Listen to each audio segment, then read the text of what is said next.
Now, what they would do, Honorable Chair and honorable members, the companies would declare a dispute with Eskom, claiming, millions of rands. Now, instead of the executives or senior members defending the Eskom case at this dispute resolution board, they would then not really defend Eskom effectively because it was part of the scheme, and the monies would then be ruled to be paid to the companies, and they would then get kickbacks from the payments to those companies. And we cottoned on that. We uncovered that scheme to an extent that we need to work with Eskom to ensure that if that board is still functioning, measures would have been put in place to mitigate this vulnerability. And you would see that the issue about the network of entities and family members included, how they would spread out the stolen monies, cloud computing, the procurement irregularities. That's really what I wanted to pick up on. The procurement irregularity, with all of these others are under procurement, but the slides saying procurement irregularities, we're just focusing on below 1 million. You would see that there's quite a number of employees who were using this below 1 million purchase to siphon money, right? As my colleague says, some of them were done after hours and so on. And we realized that no, it's not because they were committed to ensuring that the work is done. It was done as part of the modus operandi. And we traced monies to quite a number of them who have benefited. Honorable Chair, just in conclusion, the multi-agency approach that we have adopted has really served a lot of purpose.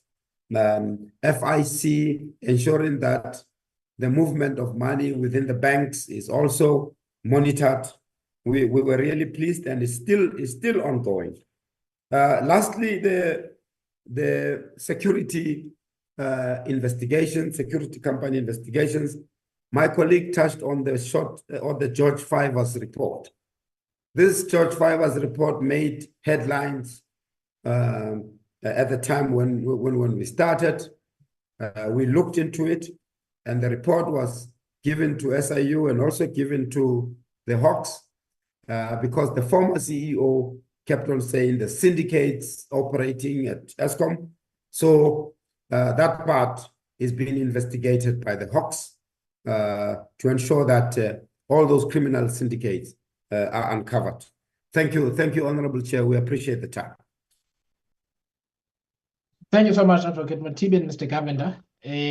Let me, before I ask some clarification questions, I just have three, I think. Welcome, Honorable Mvana, the chairperson of the Committee on Electricity and Energy. Welcome to our committee discussion, ma'am. It's good to have you with us. Mr. Govender, I just have a couple of questions for you. So I think you may have clarified, but I missed it. The judgment reserved in the Zulu matter, in the Tulani Zulu matter, in 2022. What did you say has since happened? Because it seems to be a long time for a judgment to be reserved. Yes, Chair. We've subsequently received guidance from the tribunal in that regard that resulted in the SIU amending its papers because the judge wanted clarity on a few issues. We've done that, and the matter is still now before the tribunal. Okay, so just so I'm clear. So the matter has been argued before the tribunal, and those arguments completed in 2022, and then the judge has since asked for further particulars post-argument. That is my understanding, Chair. Okay, and the matter is still undecided.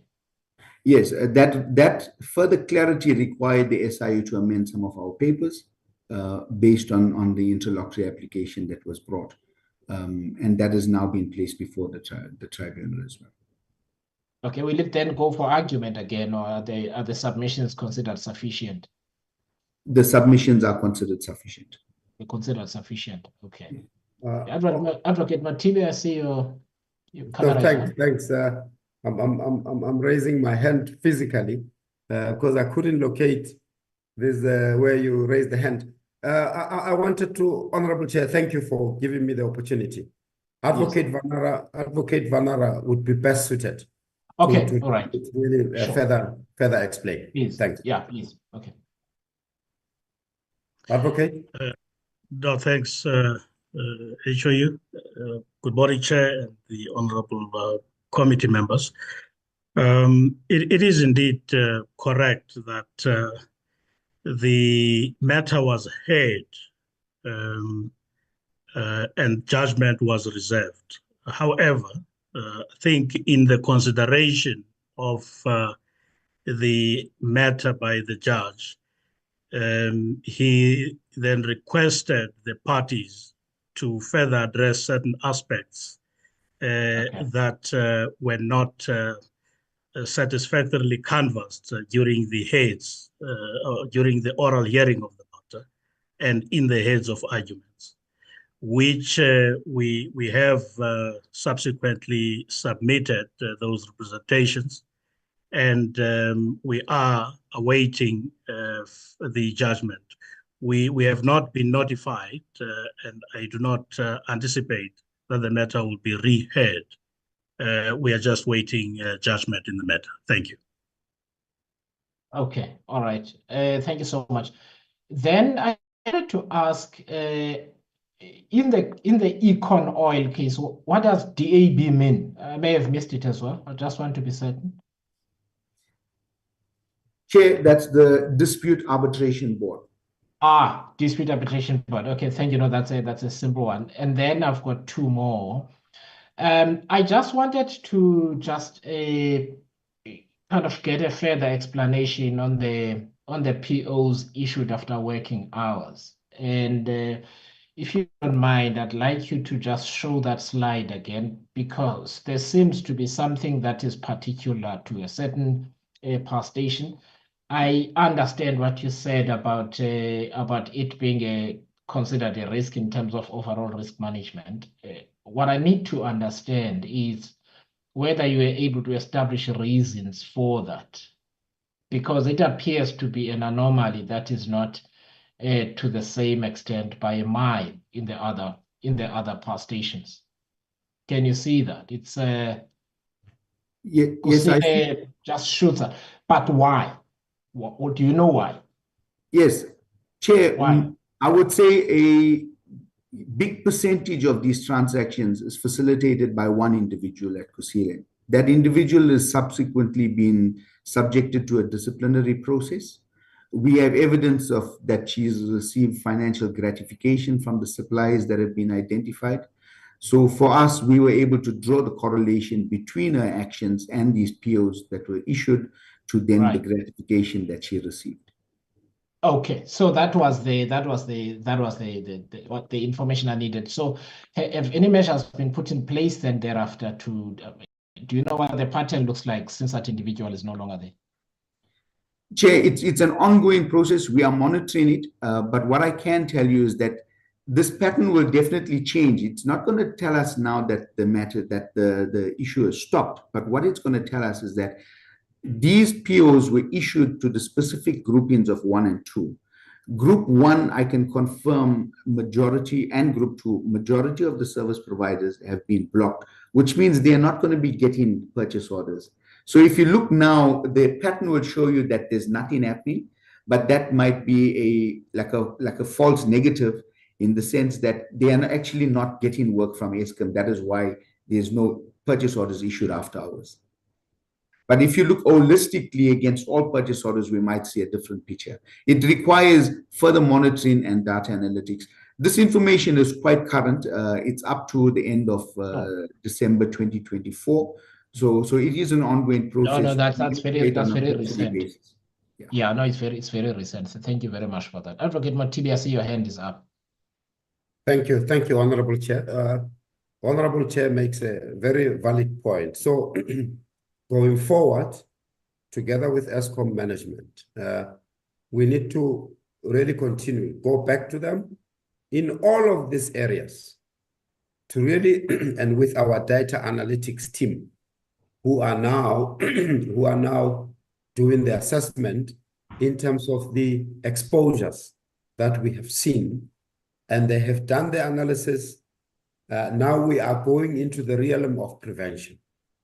And now we will engage with Eskom to say, this is our views. What are the measures that we have put in place in all of these vulnerable areas that have been such a pain to Eskom, to the extent of causing such painful load shedding, amongst others.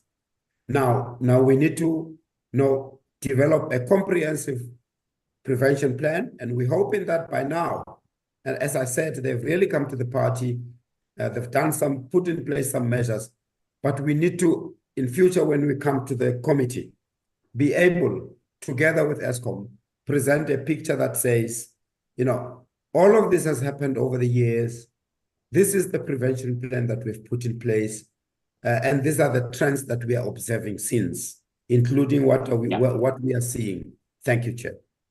Thank you very much, Advocate Matibi. I appreciate that. We'll also ask Eskom to address it. And then the final clarification from me, SIU team, regards the agency, in procurement, 48 hours. If you go beyond, an emergency is considered to be like a 48-hour thing. I need you to explain that to me. What is the 48 hours that we talk about? Is it 48 hours to delivery? Is it 48 hours to issue a purchase order? What is that 48 hours that we're talking about? Thank you very much, Chair. Chair, when you identify an emergency, right? So the emergency could be something that has happened or something that is imminently about to happen. Yeah. So if something has happened, it requires your immediate reaction. So you'll have to appoint somebody immediately. But when it comes to something that is foreseeable, that is imminently about to happen, that area of imminence should be within a period of 48 hours. If it's beyond a period of 48 hours, then you cannot invoke the provisions of the emergency to declare that emergency and appoint a service provider. You may, however, use other confined processes such as urgent procurement process that will still be competitive and meet all of the other requirements as prescribed in 217. It just means that the turnaround times would be much shorter in an urgent process versus an emergency process, because an emergency process, for lack of a better word, will be a complete departure from your procurement processes, where you go and just appoint somebody to attend to a specific thing in order to avoid loss of death or significant financial losses or damages or environmental damages as well. So let me ask, in an engineering environment, there are lead times. So let us say in maintenance, they see that they're going to need something. What is it today? It's Wednesday. They're going to need something by Tuesday next week. And the time it takes to fabricate and machine it is 4 days. How does that 48 hours work? Because you got to order it now. If you don't order it now, you'll get it in a week's time. Yes. I need to understand cases where the 48 hours, because the 48 hours appears to be arbitrary, if I may say so. Yes. I would imagine that for different types of situations, an emergency is defined differently. If I need stationery, well, 48 hours is even long, right? I might need it tomorrow. But if I need something machined and the part that we received here has not been done correctly and is going to delay our maintenance if we don't get it within 5 days, what then happens? Or is there another mechanism that's used? I just don't want us to have a conversation where we try and prevent abuse and we inadvertently create another problem. Yes. So just educate me. I'm trying to understand. The Chair, you raise a valid point. But I think in the circumstances that you say, that will satisfy the requirement for an emergency, because there is that lead time in actually providing the engineered product that is required, the end product. But you need it by a specific day, which is Tuesday, and there's going to be a lead time of 4 days to manufacture or fabricate. So in my view, that has to be then motivated in your submission for declaring the emergency. And in such circumstances, it will fly if you have to declare an emergency. But it has to be on a case-by-case basis where you have to assess exactly what is required. And as you said, stationery might be somewhat different, security might be somewhat different. Absolutely. Yeah, look, I think that's where I was hoping to get to, because we take the information that you and the AG give us at face value. And I think it's important to get a proper understanding of what constitutes an emergency. I think the circumstances might be different. What you don't want is something that has got a lead time of 6 months that really could have been procured in good time, and somebody creates an emergency that doesn't exist, because that's how the system is abused. I recognize that. But I also recognize the nature of an engineering environment, especially when maintenance is concerned. And you need part in a chain of components, and one of the 4 you need doesn't fit. Now you can delay everything for a month, or you can get it within 7 days, and you've got to make a decision. Advocate Matibi, your hand is up. Thank you, Honorable Chair. I wanted to just contribute, and my colleague, Mr. Lekgetho, the COO, can also come in. As you can see, Honorable Chair, one of the findings or the picture really created here is that another vulnerable area was the abuse of emergency provisions. So this is what's telling us. Now, where are those emergency provisions? I was just checking with my colleague, Mr. Lekgetho, that the extent to which the team has looked at PFMA provisions of emergency, and again, the nature of the industry, as the Honorable Chair says. Now that you will find in the policy of the department, or I mean of the company, right? So we need to now really correlate, and I'm sure the team would have done that. What the PFMA says around emergency provisions, under which you can now deviate from a normal procurement process. Now, and then lower down is the nature of the industry, where the company, Eskom, has to now craft its own policy in line with the PFMA to fit the industry, right? And now that's really probably where the team would have looked. I mean, there's a line there in one area under the findings that in one case, employees were planning on declaring emergency 7 days in advance. And I'm sure that's supported by evidence gathered by the team. Yeah. So this really goes to demonstrate, Honorable Chair, that honestly, the employees in that company were really looking at various areas of vulnerability and the extent to which they could maximize on siphoning money out. So this was one of the areas. Mr. Lekgetho, do you want to come in? Yes, Advocate. Thank you, Honorable Chair and Honorable Member. The other aspect in this emergency is because when the emergency is declared, the prices goes up. And what we have observed is that after the emergency has gone, the prices doesn't go up. So it's another form of raising the prices of commodity that is being sourced out. We have seen in terms of coal that they'll procure coal in terms of emergency price, which is very high. But after the emergency has gone, they just continue that very high price, which was marked up because of emergency. Thank you. No, thank you very much. Thank you very much, colleagues. We'll have to pick this up with Eskom because it is an area of abuse. I worked in car manufacturing, and people used to get paid insane amounts of money in overtime because they would take cars offline and fix them on Saturday, Sunday, but to make sure there's like 100 cars that need to be fixed, and the fixes are small, but they'd get paid at 1.5 times. So please, I'm not saying there's no abuse in engineering and industrial environments. People abuse the system all the time. And I have no doubt there's lots of it at Eskom where an emergency is used to get under the radar. The last question, I'm sorry, relates to conflict of interest. That's a very high number.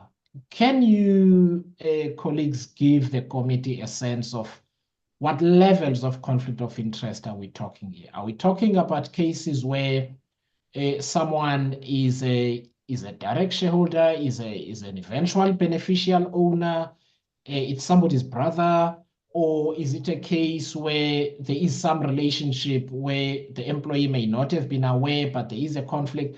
I just want us to get some clarity on the seriousness, and you might not have the numbers, sort of the breakdown to hand, but how much of that is serious conflict of interest? And how much of that related to actual corruption and others just failure to follow procedures to the letter? Because the number is extremely high. Yeah. That's literally, at its peak, it's about 10% of Eskom's workforce.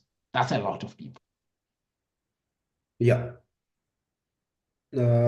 Sorry, the colleagues who are running the slides, can you go back to the conflict of interest slides, please? So, Honorable Chair, just to pick up and really respond to, and my colleague, Mr. Govender, will come in. As you correctly put it, the area of conflict of interest covers various natures of conflict of interest. It could be that they belong or they own companies, they are directors in companies. Those companies doing business with Eskom, and they having failed to declare, right? So in other areas, it could be that they didn't complete the declaration of interest, and those cases need to be referred to as well. Yeah, so I just wanted to introduce it in that way. So, Mr. Govender, if we don't have a breakdown, say so, and then we can go back to this. And you can give it to us at another time, Advocate Mothibi. Yes, you that's right. You don't need to refer to information you don't have to hand. I just like you to guide the committee just in terms of the declaration, because the interest might be different. I don't know whether it's simple conflict of interest where there is no direct interest, but my second cousin bid and I wasn't even aware, right, that they had. Or my second cousin bid and I was aware, those kind of things. And then I was involved in the adjudications. So if you can give us a sense of what you consider to be serious, a sort of conflict of interest or material conflict of interest, that would be helpful. Yeah, no, that will really be helpful. And we'll come back, we'll go back to the numbers and put what I could say categories of the nature of the conflict of interest, and so that the committee can have now a. No, thank you. No, you really don't have to have everything to hand. If you can just favor the committee at some point with that explanation ahead of Eskom coming, so the Secretariat will tell when Eskom is coming, so that we can have that information before we engage with them. Yes. Thank you. Okay, so thank you very much. What we're going to do, because of the time limitations, I'll take two members at a time. So the first two, it's Honorable Atkinson first, and then Honorable Mende, and then the SIU will respond, and then We will see if there are follow-ups and then move on to the next two, Honorable Esek and Honorable Beasley, and then Honorable Neil May. Thanks, Honorable members. Honorable Atkinson, please go ahead. Yeah, thank you very much, Chair, and thank you very much to SIU for the presentation. I mean, it really is quite shocking at the extent of theft that was taking place in plain sight at Eskom, and thanks to you for all your work in uncovering and also making sure that a lot of these cases are brought to court as well. The first question was just related to one of the categories of people that were involved in these illegal actions, and that was put down as bargaining. I wonder if you could just explain exactly what is meant by that, whether they are general employees and why they're called bargaining. The second point was you highlighted a number of the areas of concern, such as what you called informal procurement, and you required far more formalized contracting as well. Well, you just said that by having more formal contracts would actually get around a lot of the corruption that's involved in informal procurement. The other, you obviously highlighted the times in which basically deals were done, sort of between 12 and 3 in the morning. There are obviously a number of other things you picked up. So you did mention the fact that you have given a sort of a mitigation procedure to Eskom to make sure these things don't happen again. I was just wondering, could that possibly be shared across all SOEs and becomes a requirement of doing business, of basically areas to avoid corruption? And then lastly was just a question about the ABB case, which I see you said Mr. Coco is defending. I was just wondering if you have any more detail on that for us as well. Thank you.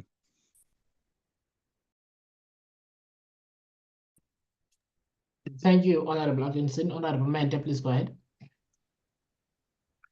Thank you very much, Chair, and good morning to colleagues. Good morning, Advocate TB and the team. My first question, Advocate, is on the outcomes of the conflict of interest. I see there's quite a number of employees that have resigned, about 25, and the ones that were not guilty. Now, my interest is on how satisfied are you, because once you highlight a name, there's a reason for you to highlight that particular name and refer it back to Eskom, informed by your extensive investigation. And when Eskom says, no, this particular name is not guilty, how do you go back and investigate? How true is that? And how do we also get comfort that these people were not involved in the conflict of interest? Is also intertwined with what the chair was seeking, clarity that chair was seeking, that, well, then we're going to have to also define the conflict of interest. If you highlighted the conflict of interest as a direct conflict of a particular employee, however, Eskom says, no, this is very far from the particular employee. Then the ones that have resigned during the investigation, are they being followed in terms of criminal cases? Also, when they were resigning, wasn't there an opportunity for us to recoup whatever was lost in terms of freezing pensions and recouping the funds from the pensions of those that have left? Then the judgment you have clarified. Also, again, on the ABB and the SAP, how far are we as SIU in terms of blacklisting these two companies?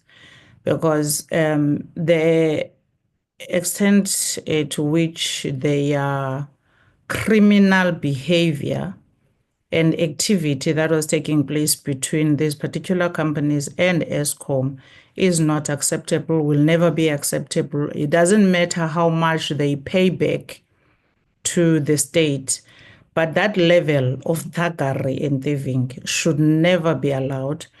And we should send a very strong signal to anyone who wishes to come to South Africa and do that, thinking that they're going to get away because they are most probably bringing us, according to them, the best service, which is not the best service if you are coming here to corrupt people and steal the purse of the people. Then on your slide 30, you are highlighting the vendors that you have blocked. This also goes hand in hand with what I'm asking about the blacklisting of ABB and SAP. You have blocked the vendors. How successful is that process of blocking? How was it done in terms of making sure that it's done immediately and as soon as possible so that they are not finding themselves back into the system or rather being given any other work by Eskom? But most importantly is I'm seeing the companies are quite small companies because they are involved in the emergencies where it's amounts below 1 million. I want to draw a correlation between them and the bigger companies and the state of economy of South Africa, as well as allowing Black businesses to do business with the state, but we do not allow a situation where people are going to be corrupt and all of that. So if you look at these small vendors and you had blocked them, did you perhaps have interviews with them and see how this particular corrupt and identification by officials was done? Are you satisfied that they were involved in these nefarious acts, or they were just identified by those officials? And of course, we've got quite corrupt officials in South Africa that forces all the small business people. This is very prominent in municipalities, where small business people that are trying to tender with the state are demanded to pay a certain portion to officials in order for them to have business with those companies. And given how we deal with crime in South Africa, people, when they want to whistleblow on those particular matters, they become victims. So I'm trying to say, Advocate Mothibi, there is much bigger picture we have to look into, and we have to delve deeper into these particular companies that we have blocked, because we may have blocked them because they were identified and we're told you can get the business, but you have to pay 10% to me as an official. You are not paying it to Eskom, or rather you are not rendering a service to people, or maybe pick up a crash that you will go and assist. You are going to pay it to me. I am a poor business. I am hungry. I'm looking for a job. Here's an official telling me that I'm going to pay 10% to them. I'm not so sure what is happening with the process. I'm trying to check how deep did we go in understanding how are we crippling our businesses with these officials that are very corrupt within the system. And blocking them, I very much agree with blocking anyone who's corrupt in the system, but we need to clear the system of these corrupt officials who are going to corrupt our small businesses and never allow them to get an opportunity to be in the system for whatever reasons. And then the resignations in the procurement space as well. Those that had resigned in the procurement space and those that have resigned in the conflict of interest. How far did we follow them up? Thank you, Chair.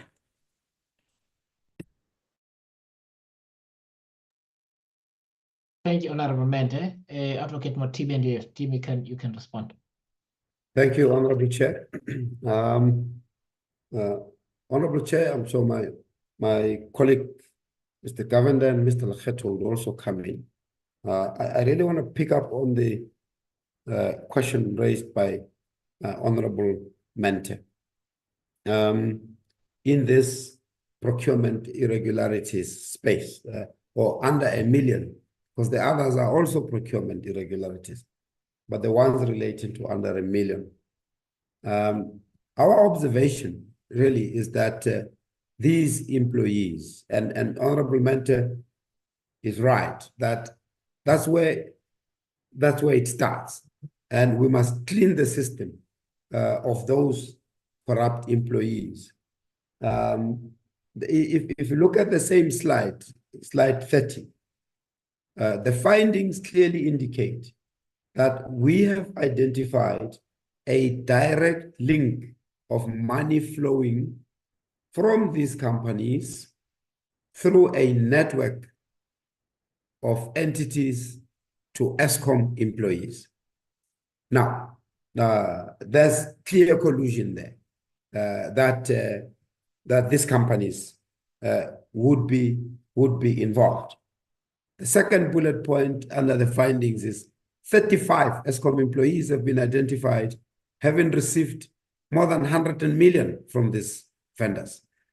So that clearly indicates that it's a scheme, it's collusion. They're abusing this under 1 million procurement process. That's the question where Honorable Mentor asked, are they involved? There is direct evidence here that shows that they are involved. The blocking of vendors, yes. This is just amongst others, as you correctly say, it's almost equivalent to blacklisting. But the Eskom would have done that as part of their procurement process. This is a measure to ensure that the same vendors do not do business with Eskom. But as you correctly say, the same should apply to ABB and SAP. And my colleague, Mr. Governor or Mr. Lekgetho, please indicate the extent to which we have recommended blacklisting of ABB and SAP. On the ABB in particular, and Honorable Atkinson has also raised that, when we made these findings and we found irregularities, and they ultimately paid about 1.5 back to Eskom, the special tribunal matter has been finalized, the contract has been set aside.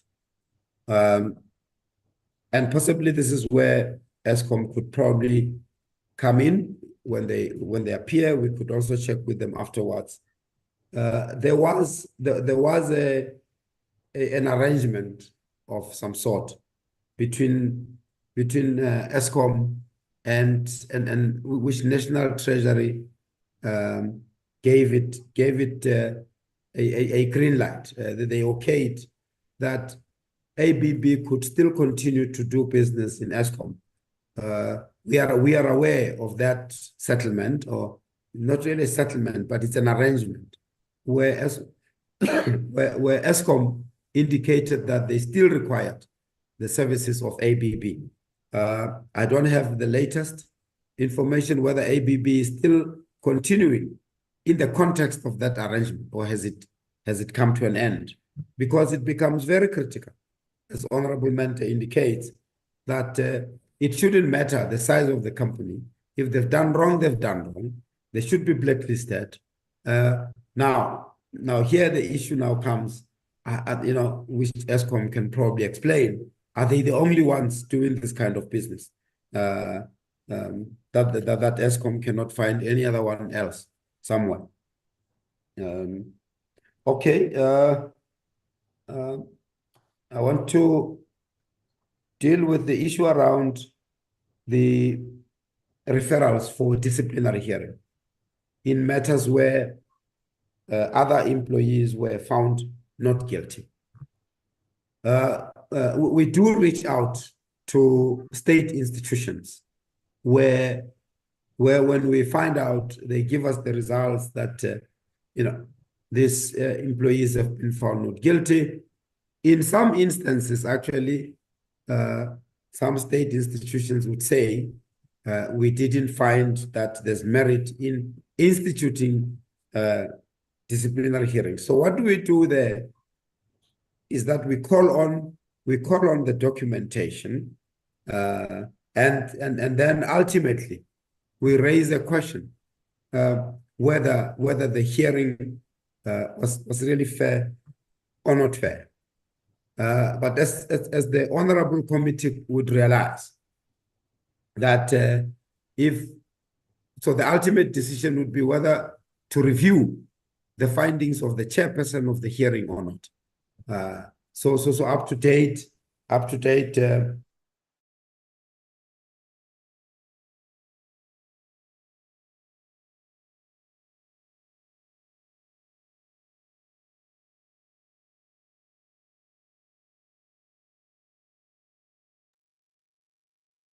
Am I the only one who can't hear the advocate anymore?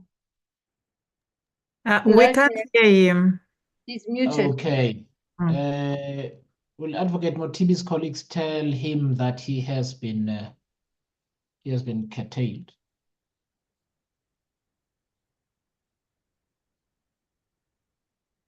And I don't see him on the list anymore. Okay, he might have dropped off. Mr. Lekgetho, are you there? Oh.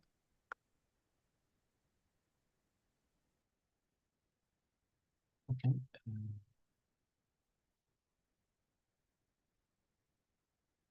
Okay, I think there might be Mr. Khanyago and Mr. Vanara. Are you together in one venue?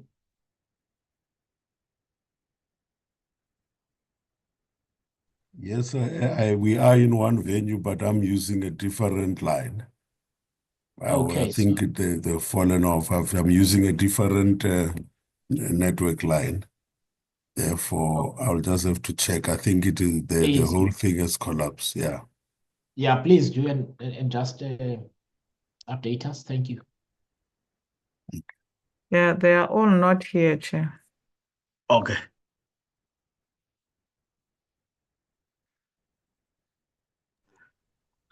Sorry, Chair. Yes. Advocate Motibi has just indicated that he's been logged out and he's trying to reconnect. Okay, he's reconnecting. Okay, all right. Yes. Okay.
Advocate Vanara, do you know if Advocate Motibi is winning at all? It would appear, Chair, that he is struggling. I Okay. think the IT team has been summoned to his office to assist. Okay. So can I propose that the members nonetheless take a 5-minute. We take a 5-minute break. Agreed, Chair. Seconded, Alright. Chair. Okay, thank you.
into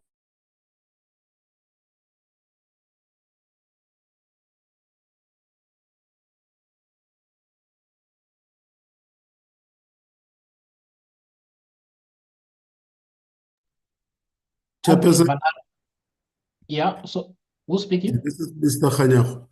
I just brought my thing. we are back. Yeah. We are back, Chair. Oh, I see. So all of you are going to be Kaisers now, Oh yeah. basically. Sorry about that. We apologize. We checked with our IT team. There's Right. a network issue that they are Okay, now they're trying to attending. sort out. We apologize. We apologize for that. No, understandable. So can I just ask that we very concise with both the questions and the answers, just to account for the time that we've lost and the remaining time that we have, so that the other members can also get an opportunity. Thank you. Thank you, Chair. I think at the time when I was cut off, I was still dealing with the disciplinary hearings that, as Honorable Mentor has asked, whether we get to satisfy ourselves whether the outcome is adequate. We do, and then we determine whether there's a basis to review the outcome of the disciplinary hearing, Chair. In the Eskom environment, we haven't really done that yet. Mr. Governor and Mr. Lekgetho, do you have any update or whether we have done that or not yet? And perhaps you can respond to other questions, please. Thank you very much, Advocate. Thank you, Chair. Let me deal with the feedback in respect of disciplinary cases. It is something that we've implemented on the project. So it is a work in progress where we have to get feedback on historic matters. This project is running from 2018. So there's quite a bit of historic work that we have to go back to. But we do have reasons on the current matters that we have and the current outcome. So any decision made on a current outcome, we get feedback immediately, and that feedback is in writing as well. We've also implemented a system where we get a quarterly update from Eskom in respect of the status of this disciplinary hearings. That is how we are able to actually give you real-time feedback in terms of the outcomes of that. So it is something that we are working on, and I think we will be given an opportunity, hopefully, to respond to that fully. In respect of the questions from the Honorable Mr. Atkins, he wanted clarity regarding bargaining units and what do they mean. So bargaining units typically would be somebody within that salary band where they are represented by union members. So you're within bargaining, or you alternatively you are within management. Anybody outside of bargaining is considered management unless they are third-party contractors to Eskom, such as consultants. There was another question from the Honorable Atkinson in relation to informal versus formal contracts. Through our investigation, we've made recommendations because what our observation was that through informal tendering, we are buying commodities on a very regular basis. And some of these commodities should best be bought from an OEM, original equipment manufacturers. Our advice was to rather place a formal contract with an approved supplier or an OEM for these specific items. And in these instances, we found that these formal contracts, in some instances, were actually placed with entities that were involved originally in the informal tender manipulation process. In respect of the time frames of when they are issued and the ones issued after hours, we found that there is evidence that reflects that was not always for the intention or for good intentions. There was certainly evidence that pointed to collusion between contractors and the Eskom employees, and the money flow reflects that they received the gratification for that. I will then go on to the questions from, there was one additional question in respect of the ABB matter from the Honorable Mr. Atkinson that I will ask Advocate Vanara to respond to. He would be appropriate in responding to that fully. But before we do that, I want to finish up with the questions from the Honorable Ms. Mente and try and address her concerns.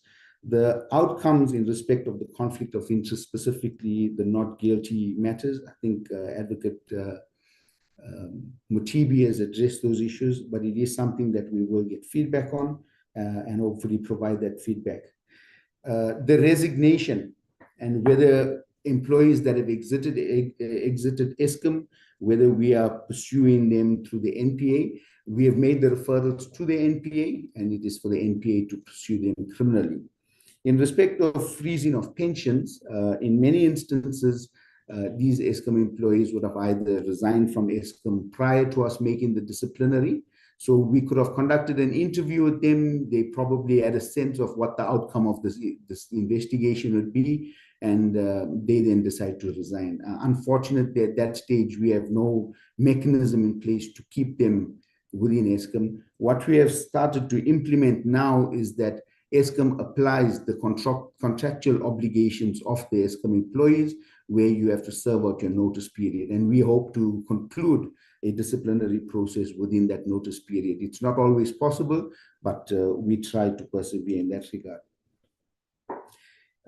We spoke about, also there was a comparison between before I get to the block supplies, let me deal with the blacklisting of SAP and ABB.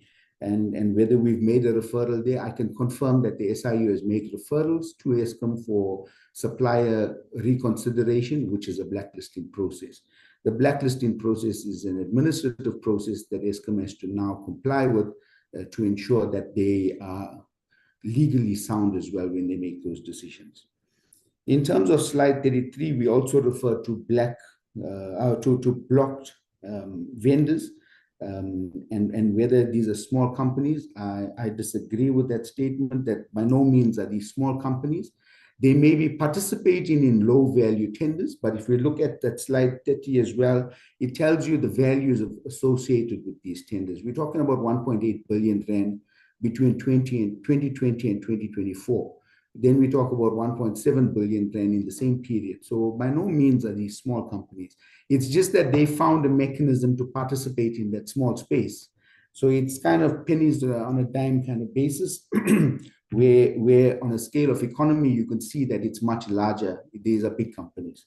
They just operate within that space because it's found to be more profitable for them. In terms of when we say, you know, we've blacklisted them or we've blocked them, what do we mean? We have an agreement as the SIU with Eskom that when we do investigations and when the investigation reaches a certain stage, that it'll be preferable for Eskom not to place any new contracts with this company pending the outcome of the investigation and pending a final and a formal recommendation by the SIU to restrict these companies. I can confirm that the SIU has made that referral to consider suspending these companies until a formal process unfolds and is undertaken. That has since been done, and we've also made the formal recommendation to Eskom. In Eskom now embarking on this administrative process to formally suspend these suppliers, they have to put them in a state of suspension, that pending the outcome of that administrative process, a decision will then be made to formally blacklist them or not. Chair, I will pause there, and I think I've addressed most of the questions that have been raised. In respect of the resignations on procurement investigations, that is a very new investigation. So the 17 employees that we say have resigned, they've resigned long before the SIU commences its investigation. But we've coined a term here, it's called throwing the javelin, where somebody would facilitate a process whilst they're employed in Eskom, and that's throwing the javelin, and they'll get on the outside, they'll resign from Eskom once they put things in place, and they'll catch the javelin and reap the benefits from these contracts. And that's what we found with the 17. Criminally, those matters are we're pursuing them, and unfortunately, departmentally, there's nothing much that Eskom can do other than put them on a database of red flagged employees who've got a case to answer so that they do not re-enter the system. Thank you, Chair. Thank you very much. Can I ask honorable members, honorable member, that we park the discussion on blacklisting until we have that sitting with the finance minister in particular, and this is why Eskom sent a detailed submission to the committee, and that was shared with the members last year, explaining that some of these companies are systemically important to them. For instance, and we were all in the hearing, in the oversight visit, where they said in the case of ABB, the generator is one thing, but the very electronic system that feeds their control rooms is done by ABB. So to take it out and install a new system is going to cost money, it's going to cause operational problems.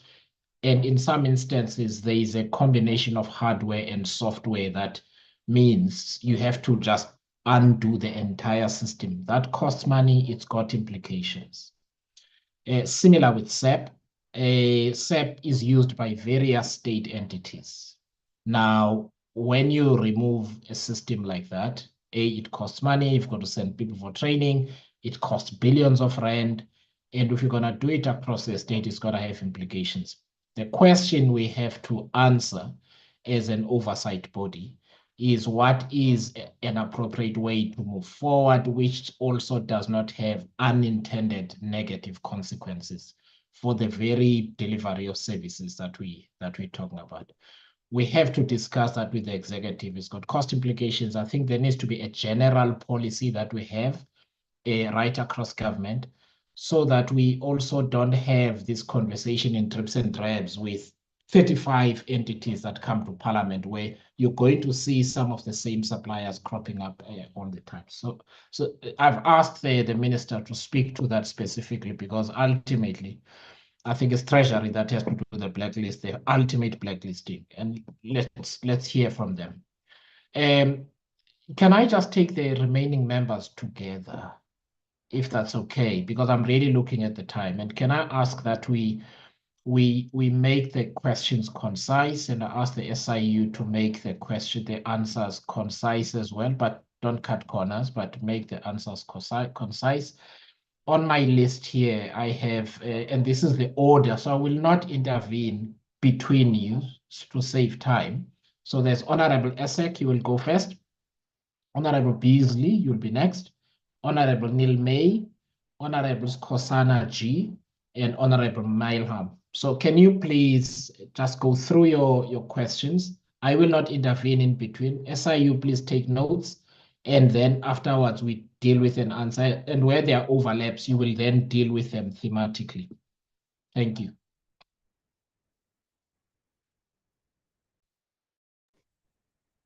Chair, can I go ahead? Yes, you are first in line. Awesome. Good morning, Chair. Good morning, colleagues and members of SIU. Thank you again for the opportunity. Chair, yes, in your opening remarks or questions, you covered quite a bit. So thank you for that. So I would promise I'll be pretty concise. Chair, other colleagues also referred to slide 7. Now, I just wanted to understand on slide 7, there were some 334 Eskom employees that held interest in companies, employees that held interest in companies, of which 194 referrals were made. I wanted to just understand or be educated what then became of the other 140 employees that held interest in companies that are with or employed at Eskom. Are they clear? Are there no issues there, or is there a response? Chair, you know, with the Zondo Commission, there was some damning evidence that the country was exposed to. Now, I can understand that a lot of these investigations also stemmed from those investigations at the Zondo Commission. So I raised the issue of lifestyle audits, I think, when we interrogated the municipalities last week or the week before. I'd just like to hear again from the AG in terms of the lifestyle audits, and what is the progress specific to these Eskom employees? And then finally, Chair, I would just conclude with, on slide 31, I understand and I comprehend fully that these investigations are ongoing, but one must understand that it is difficult, for us as a committee and as members to get feedback on issues that have transpired some 2 and 3 years ago, if not longer. So I'm asking, what are the expectations in terms of timelines or feedback of the various task teams that is alluded to on slide 31? And of course, in terms of the investigations being conducted by SARS, when can we perhaps expect to get an update regarding these task teams? I realize it's a cumbersome issue, but it would be interesting to get some feedback quicker than 1 year down the line. Thank you, Chair. I'm very grateful for the opportunity. Thanks. Thank you, Chair. I'm just going to go ahead. So just a very quick comment first, Chairs. There's a saying that the fish rots from its head, and it's quite clear that Eskom's head has been rotten for many years. And let's just hope the new head, the new board are not rotten and incompetent, because as I said yesterday, there are real consequences. Also, Mitchell, I just did some research. We're paying 4 times more for electricity than we should be based on inflation over the last 15 years. And it has a massive impact, not only to businesses, but to poor people who've got to make a choice between eating and electricity. So there are real consequences, and these consequences are ongoing. So I had a lot to say about blacklisting, but I would go as far to say there's not one company from Eskom, despite all this malfeasance, that's actually been listed on the National Treasury's database. And I humbly disagree with you. If you are corrupt, doesn't matter how important the size, you need to be blacklisted and you should be precluded from doing business with the state. We cannot be making excuses and saying they're too big. If you're corrupt, you must be blacklisted and you must be prevented from doing business with the state. And then I'd just like to ask the SIU, the one thing that the AG said yesterday was there's a huge breakdown in internal controls within Eskom. Does the SIU make any recommendations about internal controls? Because, it just seems incredible how bad internal controls are, and some of these things doing orders at 2, 3, 4 o'clock in the morning. Simple just internal controls could actually stop that. And then lastly, Chair, I think the one thing that we need to flag is scope, which maybe we can make some input on, is employees leaving before their disciplinary hearing. Then they go and get re-employed by another state organization, and then the disciplinary hearing starts there, and they just keep on moving on. So I think that's something that we need to look into and see what controls we can put in place for that. And then just lastly, Chair, just to congratulate Advocate Mutembi on his reappointment. I think the SIU is a shining class of what efficient people can do. So just compliments to him.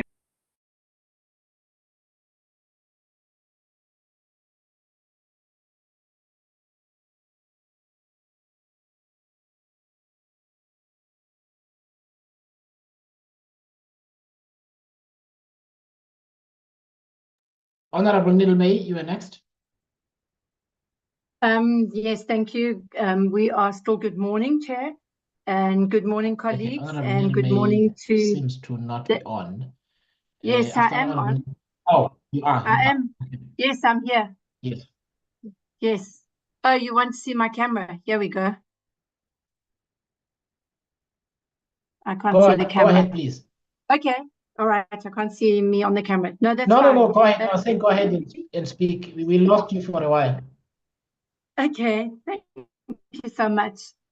Good. As I was saying, I was greeting everybody this morning, and again, congratulations, Advocate Mutembi, and we really look forward to working with you also on SIPAC. Chair, the financial mismanagement, irregular expenditure, and operational failures is a disgrace, Chair. Criminals were exploiting a broken system enabled by Eskom insiders. This isn't just theft, it is wholesale robbery affecting the citizens of the country and depleting financial resources. Advocate, your multi-agency approach instituted by the SIU is reaping results, and should be used in all SIU investigations. Chair, this report highlighted weak access protocols, outdated risk management systems, and maybe bringing in AI into the future will really make a huge difference. My questions have mostly been asked by the chair and some of my colleagues before. However, there's just there's just 2 or 3, and that is the conflict of interest. There were 5,464 employees that did not complete their declaration of interest. Now, out of that, what was the total employees? What is the total employees that we're talking about, just to get a percentage? The court case of Zulu and Koko, you have answered. Honorable Nilme, can you switch off your camera? Maybe the quality of your connection will improve. That better? Yeah, that seems better. Is that yeah, better, that seems Chair? better. Seems better. Thank you. Okay. Did you get the previous questions? The other question, basically the last question before my last comment, is the George Fivers forensic investigation. Have you had access to that report? And what were their findings? I know that you mentioned that you're not sure who funded that report. Was it from the private? Was it a service provider? I'm not sure. I wanted some clarity around that. Chair, the advocate mentioned that there was a comprehensive plan to turn around the corruption, and is it 100% supported by the board? What was their reaction to this report when you reported this to them? The last, Chair, is the security contracts. That is an absolute blatant collusion. My questions have been answered. However, can this be classified as blatant sabotage with financial benefits to the officials and costing South African millions? Thank you, Chair. Yeah, thank you very much, Chairperson, and good day to yourself and colleagues and to the SIU team led by Advocate Mutivi. And we join you and other members in congratulating him for being re-elected to the international body. Yeah, Chair, we really welcome their presentation. Just few questions from my side. On the coal supply agreements that involves Tegeta, I see they are saying that there's they say senior Eskom executives colluded with state capture actors, and you've got 3 of them, different, I think, power stations. There's Korenfontein, there's Brakfontein, and there's Optimum. So what I want to find out is was it the same bid committees that was responsible for all these coal supply agreement, or it were different bid committees? Maybe for Optimum they had their own bid adjudication, bid evaluation, bid specification. Same apply to Brakfontein and Korenfontein, or it were the same committees that were responsible for all these different power stations? Because I see that Tegeta, it's a lowest common denominator in all the 3 power stations. And then my second question on the security contracts, wherein they're indicating that they appoint, I think there are contractors or service providers who were appointed, yet they were not qualifying to do the work, and then they would be appointed not following processes, and then after that, those appointed, those service providers will then subcontract about 90% of the work, maybe to other service providers who've got a capacity to do the work. But also in the process, I think they are talking about intermediaries So I just want to understand these intermediaries. Is it is it an institutional thing that there would be people who are intermediaries to liaise between Eskom and service providers, or it were just a corrupt individual? It was part of the corrupt practice to have those intermediaries. And if it was a corrupt practice, then where do they put these intermediaries in the whole investigations and so forth? Yeah, my third question is with regards to the fuel oil supply contracts. I think where they're indicating that Econ Oil overcharged Eskom to the tune of 1.2 billion rands. So I want to understand, how did it happen? Is it an overcharge on the agreed contract, meaningly, though there was an agreed contract, but then they would charge more than that, or the contract itself it was overcharged in terms of the norm that are used in terms of price? Where is the overcharge coming in? The contract itself was overcharged based on the norm, or the contract was fine, but then the charge was more than the figures that were agreed upon on the contract. And then my last question is, it's on the dispute arbitration board. Who constitutes this board, and how does it work? Are there recommendations binding? To what extent, and stuff like that? Thank you very much, Chair.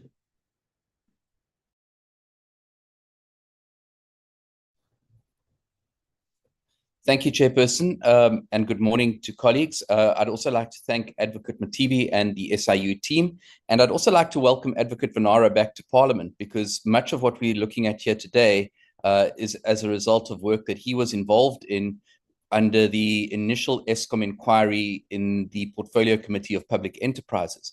Which brings me to my first question. What is the timeline that we're looking at for conclusion of all these matters? How long is it going to take? How long are we going to wait before we see prosecutions? How long are we going to take before we see civil remedies to the various issues that have been raised here? The issue of pensions was touched on, and I'd like to find out whether there has been any progress made on recovery of the overpayment of pensions, particularly to certain members who were implicated in receiving pensions that they were not entitled to, including members of this House. And then my last question, second last question. Relating to the FIVUS investigation, first of all, there hasn't been any feedback from the SIU as to whether there was any collusion between FIVUS and the relevant security contract that subsequently arose, how much was paid to FIVUS investigations, whether there was any issues with the FIVUS investigation. And we'd really appreciate some feedback in that regard. My final point is this: the entity, Eskom, reports to the Portfolio Committee on Electricity and Energy. And until last week, I was absolutely unaware of this SIU investigation, and I would appreciate a full briefing, and maybe this can go through the chairperson of that Portfolio Committee, to that committee on a regular basis, and an update on what's happening and what needs to be done both at Eskom and in the ministry in order to facilitate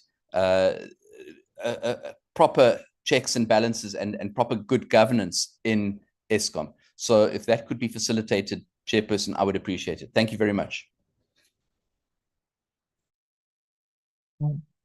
Thank you very much, Honorable Mariam, and the other members. Can I ask Advocate Matibi, because this declaration of interest thing bothers me, and I think I may have figured it out. So is it the case that thousands of employees, if you can go back to the first slide with the graph that you had, had simply not done 5,464 employees had not done their declaration of interest. It doesn't mean a conflict. They simply had not done their declaration of interest like we have to do in Parliament. And upon further investigation, it was then found, as you show in the next slide, slide 10, I think it is, it was then found that in 194 cases, there were cases that needed investigation because they related to corruption. Isn't that the case? Because that number in slide 9 is really high, and it's not explained by. So the disciplinary could it have related to the fact that people should have declared their interest? They simply didn't, but it doesn't mean they were involved in corruption. And then the 194 cases of those who had not declared had actually had something fishy going on.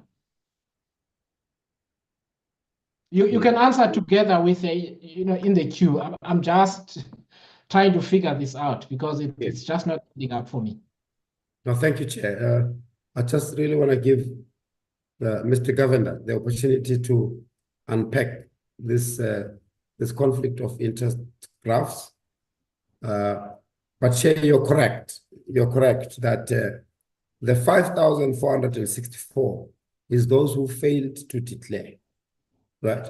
And now, perhaps Mr. Governor, you can talk to this one now in terms of the 5,464, and this is probably the breakdown we were talking about earlier on. If you can give the committee that of the 5,194, and that those others that were taken through the disciplinary hearing, what became of the rest? Please come in. Thank you very much, Advocate. Chair, you are correct in your understanding. The 594 just didn't complete the declaration forms, and that's exactly as it is. In respect of the second slide, that is, or slide number 10 that you refer to, that is only the outcomes of those matters that we've made disciplinary referrals against. What we've picked up is that there are 334, if we go back to slide 7, there are 334 Eskom employees that have been linked to companies. Now, in terms of our mandate, we needed to establish more than just a link to an entity. We needed to establish whether that link or the interest that they had, whether that was a disclosed interest or an authorized interest. So they could have applied for authorization to participate in an entity, and that might have just as well been approved. But from a data analytics perspective, we were just red flagging people who are linked to entities. And then we looked at whether these entities that they are linked with are actually vendors to Eskom. In many instances, we found, yes, these entities are linked to as vendors to Eskom, but interestingly, they did not do any work for Eskom. So that is why there's some matters that requires further investigation, because other than merely saying, these people have an interest in the company and the company is a vendor, there's another part of what is required for us to investigate, which is the extent to which they would have received financial benefit either directly or indirectly. And that requires further investigation, such as bank statement analysis. And there was a question from the Honorable Isaac in respect of the difference between the 334 and the 194, what happened to the rest. Some of them have been closed out with no positive findings as such, and some of them are still subject to investigation. At least, I would say, 100 of them are still ongoing investigations. We have planned to finalize that focus area within the next 6 months. We will be able to close out.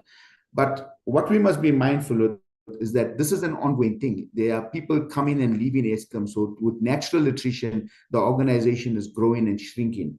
And when the new people come in, these new people also need to be looked at, and they are also being considered. That is why we've picked up people in the procurement investigation who started work in Eskom sometime in 2018, 2019, 2020, who have undisclosed interests, and those interests are receiving money directly from Eskom vendors.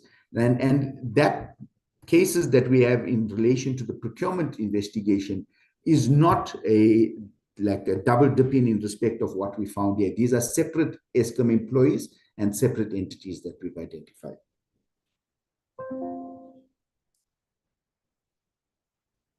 Okay, Chair, Honorable Chair and honorable members, because this is really a summarized version of the outcomes, I would suggest really that me and the team go back and now produce a comprehensive report that will talk to this aspect.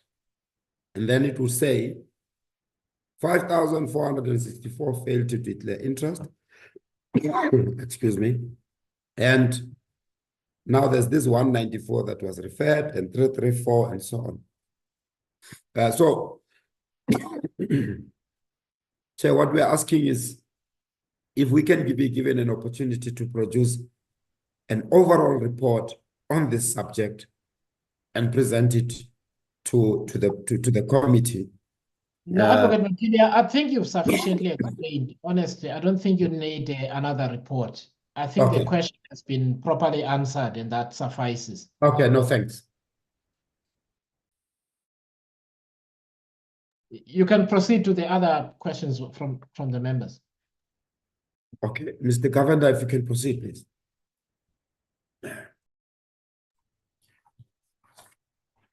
Thank you. I then want to move over to the issue relating to the referral made to the NPA and the progress on those investigations as raised by Dr.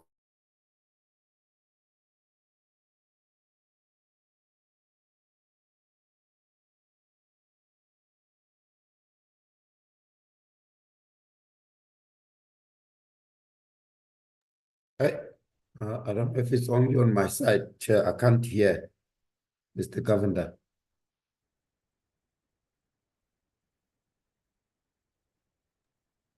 Yeah, something seems to have happened to Mr. Governor. Are you there? Okay, Mr. Lakato, if you can please come in as well. Yes. Honorable Chair, I think he was on addressing the question of the length of time in terms of these matters that have been referred. If you can see that on the civil litigation, we are really reporting on matters that have been taken to the High Court or Special Tribunal who are able to pursue that and show the outcomes.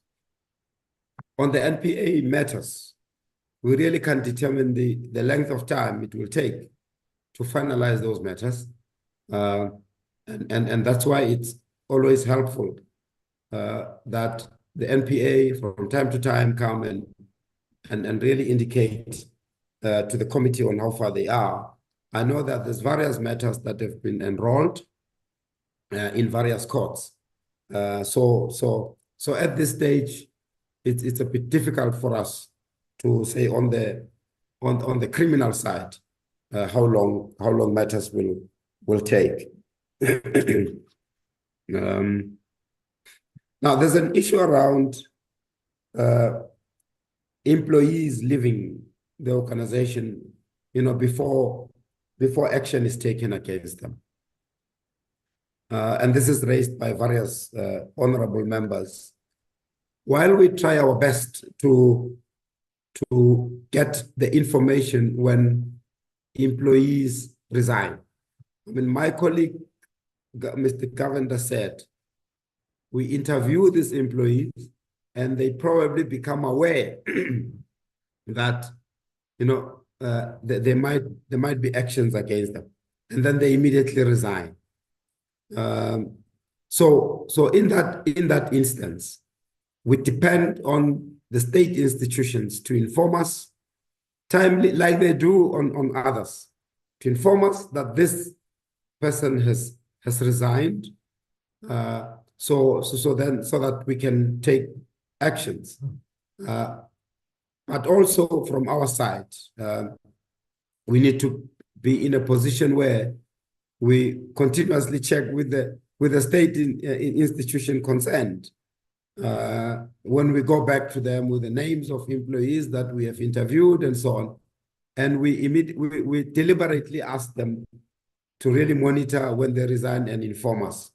And Chair, perhaps this is the area which requires sort of further attention from a process perspective. You know, some guideline that we can issue to the state institutions in this regard, so that we improve the communication and the timing of the communication. We have always said to the Honorable Committee that those who leave, I think my colleague indicated, those who leave, who resign before the disciplinary action, if the evidence points that they were involved in criminal action, we do refer them to NPA. And there's various of them that have been charged, and those that have left the employ of Eskom. The area that we still need to really demonstrate is that if there's evidence indicating that they've contributed to the losses, that we do include them as part of the respondents in the civil litigation. That's the part that we must still demonstrate, because we are on record to the committee that we do ensure that they are cited in the disciplinary hearings. So this part will really continue to be monitored. The George Fiver's report, Honorable Chair, we can do a supplementary report in terms of, you know, what became of that report. But as I said, the report was handed over to us and to the Hawks. The Hawks is really diving deep on the criminal syndicates investigation, right? So we can report on the part of the call it governance administration part, and I think we are on record as saying, you know, we interviewed the business. We did find that the report was sponsored or what funded by business. Whether it was right for the former CEO to have done that or not, we have established that it wasn't authorized. It wasn't authorized by the board, that part. So Honorable Chair, we can then submit a supplementary report on that one. I seem to have had Honorable Kevin Millenham saying the issue around the Eskom investigations being reported to the portfolio committee. On that one, we can really be guided by the portfolio committee in terms of when do they want us to come and report. Right, I think we spoke about the conclusion of the criminal cases and the civil litigation cases. Of the investigations that we've reported on, Honorable Chair, almost all of them have been, the investigation part has been completed. It's just the outcomes that we are still following on. All of this referrals to NPA, civil litigation, disciplinary, and so on, with the exception of the 2024 proclamation.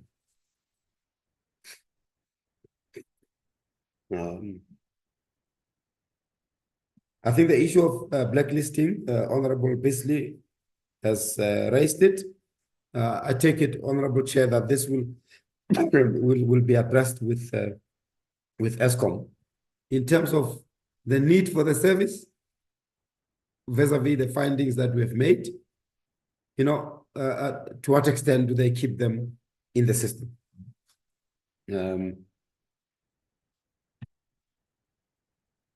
And the issue around lifestyle audits.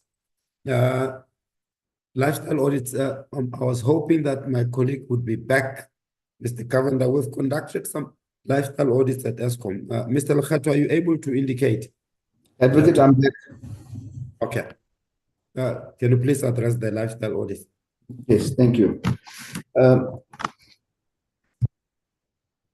What the SIU has established is that Eskom appointed an external service provider to conduct lifestyle audits on people within Eskom above the E-band.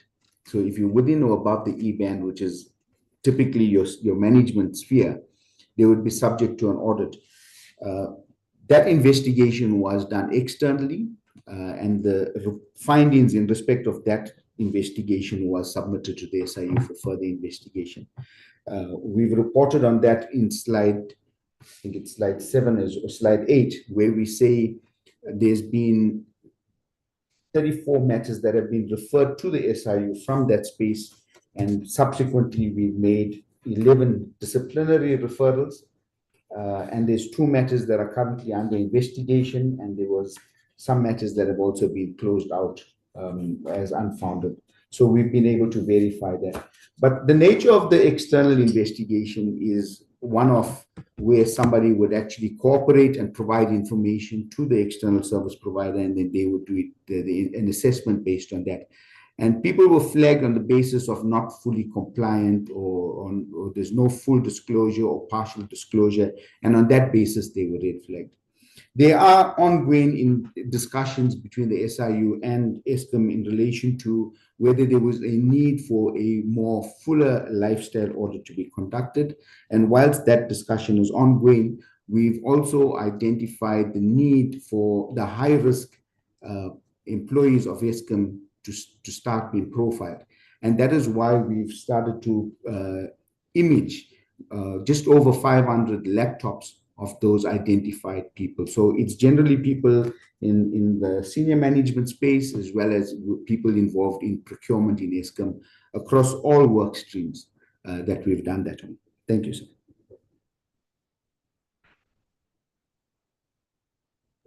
Thank you, Mr. Governor. Honorable Chair, I want to go back to Mr. Beasley's question around, does our finding support the finding of Auditor General that there's a breakdown in controls? Our finding do support that finding by AG. Ours, of course, it's in the areas where we've investigated. And now, what do? We do what we call systemic recommendations back to Eskom, indicating to them the areas where we have found. And we do that on the basis that we have understood the modus operandi that they use in these various vulnerable sections. How is it that Eskom can then improve that environment? So the systemic recommendations are sent to Eskom management and the board. And of course, the expectation is that they would implement those. But as I said earlier on, that we are going to involve the team from SIU now that deals with the prevention of corruption prevention to come up with an overall prevention framework for Eskom, which would cover all the areas where we've made systemic recommendation. What we could do at the next appearance is to then indicate the extent to which we have developed that program. And that would include areas where they need to improve internal controls.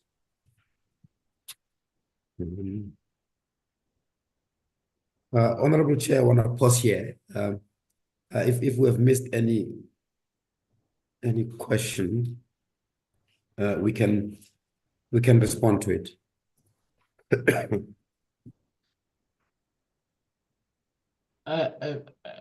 Unless I missed out on my notes, I think you've dealt with all of them thematically at least. Firstly, I want to thank you, Advocate Matibi, and your team, and also for persevering. Sorry? Sorry, yeah? Yes, please go ahead. Yes, Chair. On the issue that you tried to explain earlier on, that we will wait for Treasury, the Minister of Finance, to come. I wanted to get the recommendations of the SIU, because as a committee, we seek to make sure that corruption is out of our system. Now, if ever SIU can successfully recommend that certain companies must be blocked, and they are successfully blocked, but certain companies, there is an explanation that because they are in the system, we cannot remove them for now. But then do not give us a plan as to how are you phasing out these particular companies? What happens 2 years down the line when these particular companies, which had got strong findings of corruption from SIU, they are still remaining in the system and we do nothing about them? So similar to what AG is doing, of people telling AG that, no, we are corrupt, we have done corruption, and that's it, you'll just make a finding. Now we are doing the same thing to say, SIU, you will have recommendations, you'll have a finding, but entities can tell you this, we can't live without these people, and that's what it is. After those damning findings that these people are corrupt and they have no regard for the law and the system of South Africa in terms of regulations and whatever is governing the space of procurement, what does SIU have to do beyond the recommendations when companies that they had recommended for them to be blacklisted are not blacklisted, they are not being phased out? What becomes a remedy for the country in that regard? Thank you, Chair. Thanks very much. Now, Honorable, we're saying the same thing. One of the things I think as Parliament we must do is to manage implications of our own decisions. If the decision of Parliament is that, Eskom must install a new system, we have to support Eskom with an appropriation of the money. We can't say they must do something, it's going to cost 7 billion, and then next year we shout at them for a 4 billion rand loss. So that's all I'm saying. And I think we have to manage the implications of our own decisions that we're making. I think what we want out of the finance minister is precisely the answer that you are also looking for. What is a fair and consistent policy that allows us to visit consequences on companies fairly across the board, including those that are systemically important? We can't run away from the fact that if you told certain companies to move out tomorrow, then there's a big problem somewhere. So we need to get to a consistent policy, and Parliament must also be aware of the consequence of its own decisions and back these state-owned companies behind those decisions, and not vote for a budget that does not provide for our own decision, because Parliament does that all the time. We ask for something, there's an appropriation, it's passed, but it excludes the very things we ask those entities to do. We cannot keep acting in an inconsistent way in that way, and that is why it's important to have the finance minister two ends. One, in terms of the blacklisting, to say what the policy is. Secondly, to understand the cost implications and how we're going to back them up with budget support. Otherwise, a decision is irresponsible, unfortunately. And that's the point that we need to get through. Honorable Hassan, we're really out of time, but I see you haven't put up your hand before. Can you be quick with your comment? No, Chair, I hear you, and I'm going to plead that you do not respond on behalf of SIU. I want to understand what becomes their remedy in this situation. They had gone out to utilize resources to investigate. They made a finding, their finding is being undermined. How is that helping the state with regards to the mandate that they carry? No, Honorable Mende, I am not answering on behalf of SIU. We have litigated this issue with Eskom. You were in the meeting. The Standing Committee on Appropriations was there. We asked Eskom to send a detailed document. They did, they sent it. I don't think it's going to be helpful to the work of the committee to have the same conversation again with Eskom. We need to have the conversation with political principals, i.e. the finance minister. That's all I'm saying. I'm not certain what must happen because ultimately cabinet must make a decision. And our job is to hold cabinet accountable. I'm not sure because Eskom went to Treasury. They got permission to retain this company. I don't want to have another conversation with Eskom. I would rather have that conversation with the finance minister. I'm not saying let's have a conversation with Eskom Chair. I'm asking SIU what becomes a remedy in this situation. Okay, SIU, please go ahead. What is the remedy then in your view? No, thank you, Chair. I think as a general response, and it's not only at Eskom, when we make recommendations for blacklisting, we make the recommendations to the accounting authorities or accounting officer, as the case may be. Because by law, they are the ones who appointed the service provider. They are the ones who must process the blacklisting. Now, there are cases where we have realized that state institutions are not moving with the blacklisting process. Now, we have escalated that to National Treasury. That's where, that's the step we employ in ensuring that the resources that we have employed to investigate do not go to waste. We don't just leave it there. We escalate it to the National Treasury as the custodian of the process. And perhaps that's where ultimately, of course, is the minister. Now, if National Treasury is also not acting, and we will observe that, if National Treasury is also not acting, Honorable Chair, then we will have to explore whether we go to cabinet or we explore any legal process that we have. But we share the concern of Honorable Mente that state resources should not go to waste because state institutions not implementing. But I really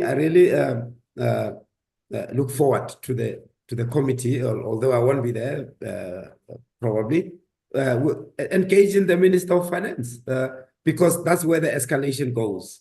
Of course, perhaps the DG and then the minister, because National Treasury has to come in. They are almost a regulator in this blacklisting issue.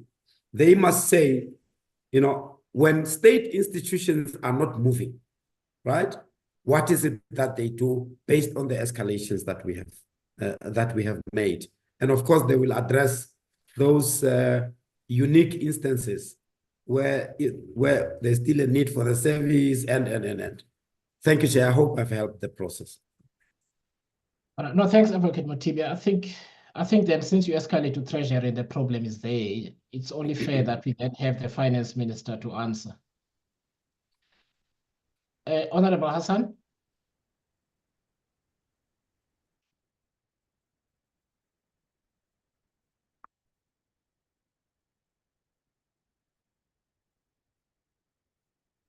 Honorable Hassan, are you online? I see your hand is up. Yes, I'm here, Chairperson.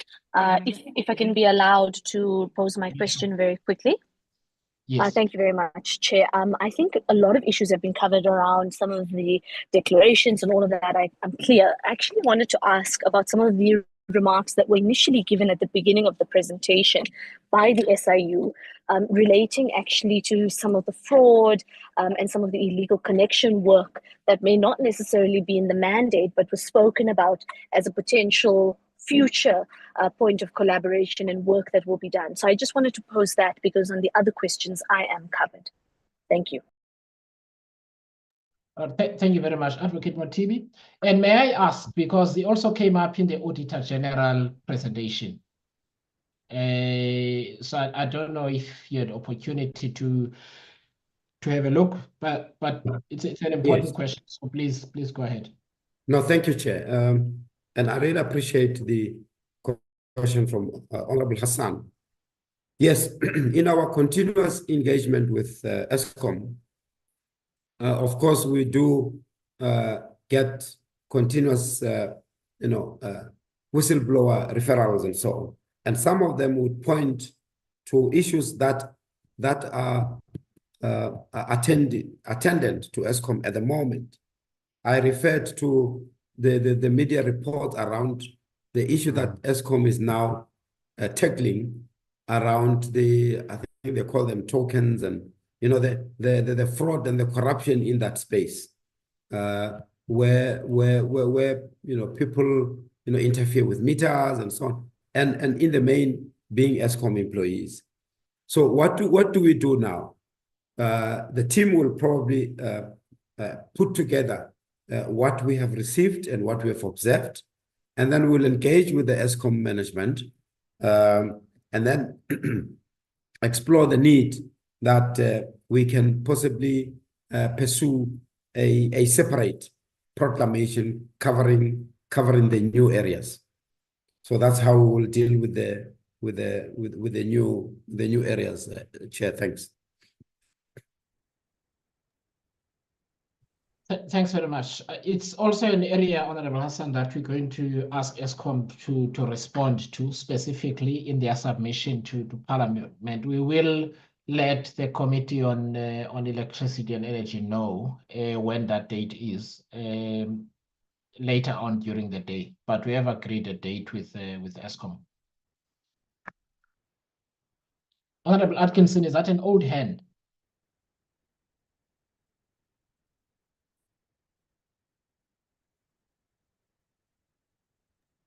Chair, I think it might be a legacy. Sorry, legacy. It's a legacy hand. Okay, it's a legacy of either part of the meeting. Okay. Advocate Mothibi, thank you very much to you and your team, and thanks for braving the function problems. I see you've been restored to your original chair, and congratulations and well done once again. Thank you. On your re-election to the IAAC. We're proud of you and the work that you do, and please let the rest of the staff at the SIU, all of them, know that we recognize not just you, but the work that they all do. We never get to meet them here in Parliament. It's you, Mr. Dikgetho, and a few senior colleagues, Advocate Vanara, but we know that you don't work alone. You work with a lot of professionals who are really committed to the work that needs to be done to make sure that the money that belongs to the people goes where it's supposed to go. So thank you very much. Honorable members, thank you very much. I know that we've run over, but I'm hoping that we finished early enough for you to be able to catch transport to Parliament. So thank you very much. The Secretariat will communicate soon what the next phase of our program is. Thank you. Thank you, Chair. Thank you, honorable members. Thank you. Thank you, Chair. Thank you, colleagues.